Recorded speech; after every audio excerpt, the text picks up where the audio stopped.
Magandang araw, ako po si JM De Jesus para sa Pasada Balita ngayong alas 12. Binigyan diin ng Department of Education o DepEd ang kahalagahan ng panukalang pondo para sa edukasyon sa ilalim ng 2026 National Expenditure Program o NEP.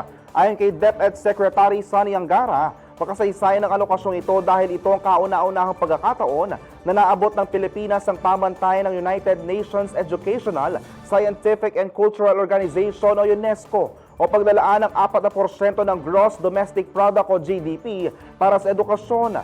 Batay sa NEP na may basbas ni Pangulong Ferdinand Marcos Jr., mahigit 1.2 trillion pesos ang proposed budget para sa edukasyon.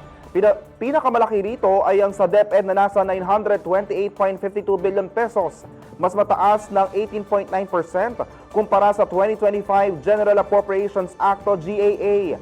Kabilang sa pondong mahigit 115 bilyong piso para sa school operation support, senior high school voucher program, school-based feeding program at iba pa. 41.6 billion pesos naman para sa konstruksyon, pagkukumpuni at rehabilitasyon ng mga silid-aralan, bukod pa sa mga program na nasa ilalim ng Basic Education Facilities Fund. Ito raw ay upang matugunan ang kakulangan sa classrooms. Upang mabawasan ang workload ng mga guro, kukuha ng additional manpower para sa bubuuing plantilla positions kasama ng project development officers at administrative officers na may pondong mahigit 15 billion pesos, habang 13.8 billion pesos naman para sa computerization program ng kagawaran. May pondo rin para sa mga attached agencies ng DepEd, kabilang ang National Museum of the Philippines na nasa 840 million pesos, mahigit 250 million pesos naman sa National Academy of Sports, higit 200 million pesos naman para sa Teacher Education Council. Sa Philippine High School for the Arts ay mayroong mahigit 150 million pesos. Ang National Book Development Board ay may panukalang pondo 156.6 million at 72.6 million pesos naman para sa National Council for Children's Television.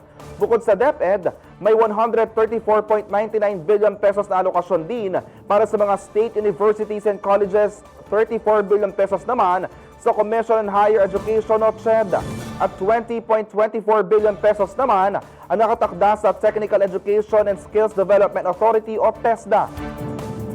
Patunay raw mga lokasyong ito na seryoso kasulukuyang administrasyon sa pamumuhunan sa edukasyon para sa kinabukasan ng mga learners at matiyak na makuha nila ang pinakamataas sa kalidad ng pag-aaral.